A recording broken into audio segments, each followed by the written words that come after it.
Hello everyone, আজকে আবার মায়ের সাথে বেরিয়ে পড়লাম। আজকে শুধু মা ছিল না, সাথে আমার দিদিও ছিল এবং তার একজন বান্ধবীও ছিল। তো প্রথমেই মেট্রো করে পৌঁছে গেলাম আমাদের প্রথম ডেস্টিনেশনে। এখানে আমাদের কিছু অকেশন পারপাস কেনাকাটা করার ছিল, তাই এখানে প্রথমে আসা। তো তারপর এখান থেকে বেরিয়ে আমরা একটু শাড়ির দোকানে গেলাম শাড়ি দেখতে।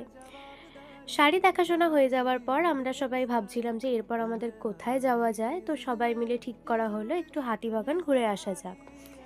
তো তার আগে আমাদের সবারই খিদে পেয়ে যাওয়ায় তো আমরা চলে এলাম এখানে একটু খাওয়া দাওয়া করতে, কারণ অনেকক্ষণ আগে বেরিয়েছি, সবারই খিদে পেয়েছে। অনেক দিন পর আমার আজকে খুব সিঙ্গারা খেতে ইচ্ছা করলো, তাই নিজের জন্য একটা সিঙ্গারা নিয়ে নিলাম। এরপর আমরা হাতিবাগান পৌঁছেও গেলাম। আর হাতিবাগানে নেমেই দেখো আমার মা দিদি সবাই মিলেই টুকটাক কেনাকাটা করতে স্টার্ট করে দিয়েছে। তো কেনাকাটা হয়ে যাওয়ার পর আমাদের সবারই বাড়ি যাওয়ার টাইম হয়ে গেল, তাই ক্যাবে উঠে পড়লাম।